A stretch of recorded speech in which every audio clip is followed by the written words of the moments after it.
Harry Styles fans think they have found some big clues for HS2. Ariana Grande jokingly claps back at fans. And Drake shuts down his dad's claims.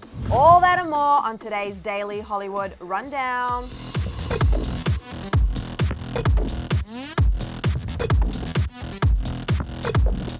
Hey everyone, welcome to today's episode of the Daily Hollywood Rundown. I'm Sussan Morad. And I'm Emile Ennis Jr. Thank you so much for joining us. While you're here, click that subscribe button, leave a comment below, show us some love. We would really appreciate it. We want you to join the family. We have so much tea to get into today. But before we get into that, I just want to say that it's Wednesday, it's hump day, and you know what we do on hump day. What do we do on hump day?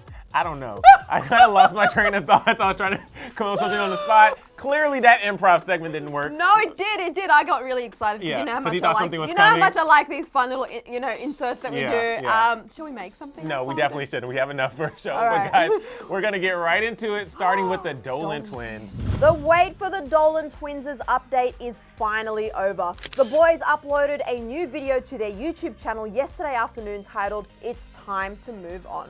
The twins sat down with Shane Dawson, aka Dr. Phil of YouTube, in an emotional video about the challenging time they've been having with their lives on YouTube.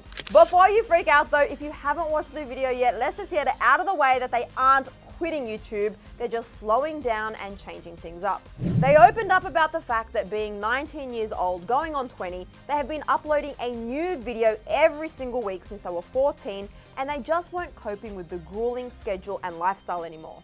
They start off by sitting down with Shane and explaining the reason behind the video. We have to stop posting weekly.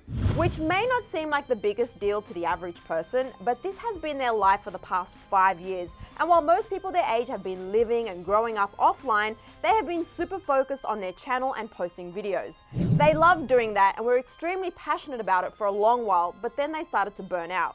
Ethan said, quote, "If I was going through something hard in my life, I would think, how am I going to fake my mood? How am I going to be happy in the next 2 days because I have to film a happy video to get it up on Tuesday? Not being able to recover from certain things I'm going through because I'm posting has made me want to quit so many times."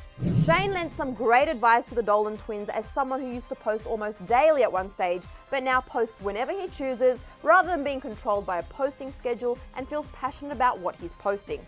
He shared that they shouldn't be afraid to grow with their audience and also change up their content as they evolve. Ethan and Grayson also opened up about their dad's illness and eventual passing earlier this year and how it impacted them and their family. They were going back and forth from New Jersey to Los Angeles every week trying to be there for him and their mum while also trying to produce and upload their videos to their channel and always being in a happy mood while doing it. It took a toll on both of their physical and mental health.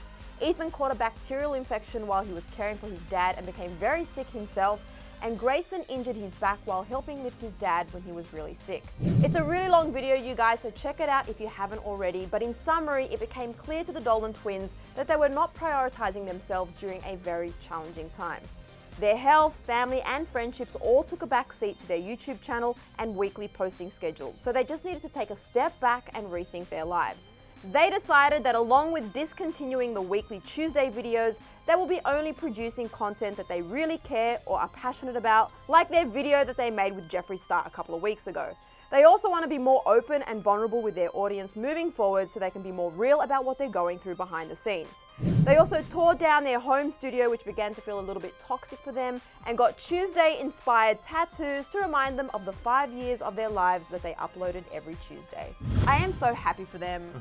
This video really touched me in ways where, there were a lot of things that I think a lot of people can relate to, and also particularly them growing up on YouTube and starting YouTube at 14 years old and doing it every single week and kind of feeling like they were going through all these things but had to kind of put on this happy persona all the time. I love the fact that Shane was able to sort of show them how opening up to your fans and showing them your vulnerabilities is actually something that will make them feel way more connected to you, and I think they're really excited about the future. I'm really excited, we're all really excited about the future for them, and I just can't wait to see what their their evolution is going to be like. Yeah, I know people didn't really know exactly what to expect with this announcement in this video, but I think we can all breathe a sigh of relief and just happy that they're taking care of themselves. All right, moving on, guys. Ariana Grande is on tour right now. You know this if you've been keeping up with her. And, you know, she hasn't really been that active on social media, specifically Twitter, but she had some time the other day to talk to fans. And let's just say she clapped back in the best way. Now, when I say clap back, I use that loosely because this was all in good fun, but Ari definitely had some time to tell fans what she really thought. So it all started with a simple tweet from Ari that said, "Hi, 5 more Europe, I love y'all a lot." But then she started to reply to tweets that she saw, like this one that says, "Sis didn't even put effort in choosing a more recent pic, I'm crying," with a picture of her Insta story. Ari replied to this saying, "Fredo just got back last show. We haven't really had a moment. I don't have any new ones. I also just like this photo. Tonight's show is one of my favorites personally.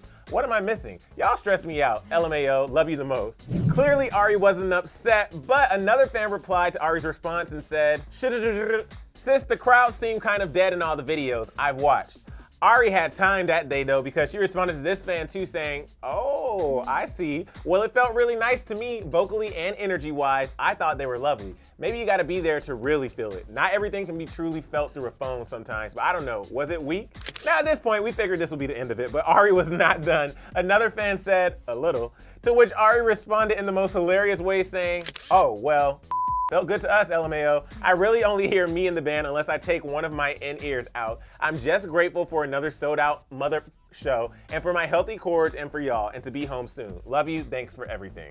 So she replied to a couple more tweets and fans had more things to say, but it's just funny because technically in a funny way she was clapping back, but it's just, it's interesting to see when celebs like, and she talks to her fans all the time. She does, but, yeah, she always does. You can tell they've missed her because she hasn't been as active. Yeah, and I think it's always really like, I can't help but chuckle a little bit when people write things that can be a little bit shady sometimes, and not expecting their favorite celebrity who's this superstar to actually like specifically respond. And when they do, the tone always, "Oh, no, I didn't mean that." And you know, people make mistakes as well. And I think it's great that she can just make it fun. You know, she puts her spin on it and makes it all a bit of a joke. All right, Emile, we need to talk about Drake and Drake's dad that are in the news today. Yeah, there's a feud going on. Let me break it down. So Drake is feuding with his father, Dennis Graham, and even though the tea is hot, we don't like to see family members fighting. So Dennis is basically calling Drake a liar, while on Nick Cannon's radio show, he called out Drake for faking their feud in order to sell records. It all went down on Tuesday, and during this interview, Dennis bragged about Drake and said how amazing it is that his son, his prodigy, is one of the biggest entertainers of our time. He even revealed that Drake and him made a bet when Drake was between the ages of 5 and 7. Dennis said, "We made a bet when he was 5 or 7, and he said, 'Dad, I'm going to do more music than you ever did. I'm going to do more movies than you were ever in.' So I said, let's make a bet. I bet you $5 you don't do it." But let's get into the drama, which came after Nick Cannon brings up the fact that his own father was somewhat of an absentee father and that he was raised by a single mother, comparing it to Drake's life growing up. Nick went on to ask, "Do you ever have those conversations with Drake about his upbringing in Toronto?" To which Dennis denied being an absent father, saying, "I talk to Drake if not every day, every other day." Then he says this.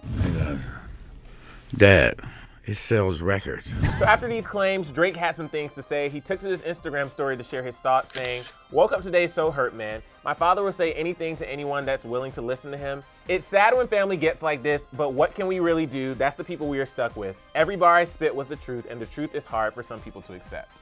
It's hard when family comes out and speaks on your behalf and like tries to retell a narrative, and obviously more people are gonna side with Drake on this than they are with Dennis, because we know that they've had like a very strained relationship and they've gotten closer over the years. But whenever you go into a public platform like this and reveal something in that nature, I don't know, it's definitely messy, and I'm glad that Drake spoke out, but I don't think this will be the end of this. No, there might be a song about it. Yeah, I wouldn't be surprised probably if there's a song about it, but I also think that for the person that's telling their narrative, it's always going to be different to them and the way they remember it in their mind than the other person. Right. Like that's all right, Emile, we have a Harry Styles update for everyone. So you remember earlier this week where Harry Styles, we reported on it by the way on DHR, where he literally almost broke the internet with 2 letters. The word do.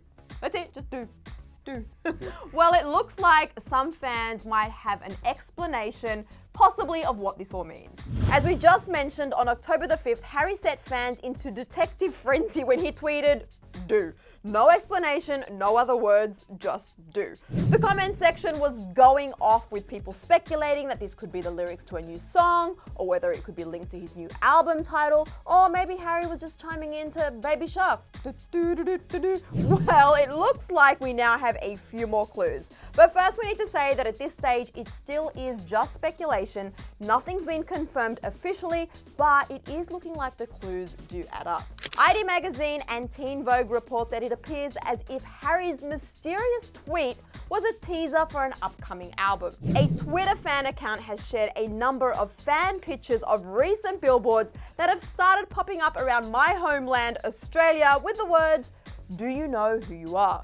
And based on the billboards' inclusion of a Columbia Records logo, which is Harry's record label by the way, and the initials TPWK, which is quite likely to stand for Harry's favourite phrase, treat people with kindness, fans believe the signs are tied to a new album for Harry.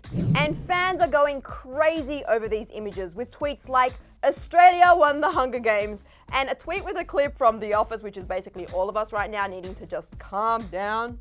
And some fans also pointing out the black and blue makes sense now, HS2 is black and blue.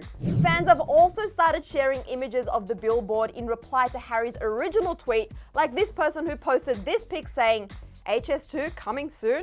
Of course, this is all still speculation right now and there has not been any official confirmation yet, but Harry has hinted that new music is coming soon, so it's just a matter of time. And in the meantime, guys, keep your eyes peeled for more billboards that pop up, because another fan just posted this tweet that appears to be the same billboard in Los Angeles that's popped up somewhere near Vine Street in Hollywood, according to the fan. I am actually so excited about the potential new music, but also the fact that there's a bit of detective work going on right now and that billboards have been spotted in Los Angeles. So I'm going to be driving like this, literally looking everywhere. Look up close at the billboard, trying to figure out if there's hidden clues in there. Yeah, and the fact that they were first spotted in Australia makes me very proud. Yeah, no, this feels like a Taylor Swift moment right now, where it's like everybody's trying to figure out clues and what does this tweet mean, what does this post mean, and this billboard mean. No, I'm excited for new music, and it's definitely coming. It's coming. All right, guys, it's time for one of our favorite moments of the show, the final rundown. 1 minute and 30 seconds on the clock starting now. Miley Cyrus made it official. She called Cody Simpson her boyfriend. So unfortunately, Miley had to be hospitalized for tonsillitis this week, but Cody was there to be with her, and she actually called him her boyfriend on her Instagram story. She posted this pic with the caption, "Boyfriend coming to visit me at the hospice," which, by the way, I've never called it hospice, that's cute. She also shared clips of Cody serenading her with the guitar and singing to her, and she captioned it saying, "This sweet guy came to visit me at the hospital and sang the sweetest song he wrote just for me." So it looks like they're officially official. Looks like it. So moving on to Rihanna and those Super Bowl halftime rumors. Rhi is looking stunning on the cover of Vogue November's issue, and when asked if it's true that she turned down the Super Bowl halftime show in solidarity with Colin Kaepernick, she said, quote, "Absolutely. I couldn't dare do that. For what? Who gains from that? Not my people. I just couldn't be a sellout. I couldn't be an enabler. There's things within that organization that I do not agree with at all, and I was not about to go and be of service to them in any way." But Rihanna's not the only cover star. Zendaya and many of our other faves are looking stunning on the cover of the latest issue of Elle magazine. The Elle Women in Hollywood November issue features 10 women who have contributed and made an impact on the world in some way, and our fave stars grace the covers. The 10 women featured included Zendaya, Natalie Portman, Nicole Kidman, Gwyneth Paltrow, and so many more. Ooh. That timer. Lena Waithe was on there, Dolly Parton. It was beautiful. Yeah, beautiful, and Zendaya looks amazing. All right, guys, that is a wrap on today's episode of the Daily Hollywood Rundown. I want to know, what did you think about Ariana Grande's responses to her fans? She always has so much fun when she responds. Respond to me, Ari. Yeah, I know. Also, I want to know, have you spotted one of these billboards around town, whatever town you live in, the do. You know which billboards I'm talking about, the Harry Styles potential billboards. Let us know in the comment section, and also if you have any other theories on, if this could be something else. Yeah, let us know, guys. And of course, we'll be back here tomorrow. So right. do the show thing. But hold on, before you go anywhere, catch up on yesterday's episode of DHR. It's right here. So do watch the video. Oh, got it. And then click subscribe.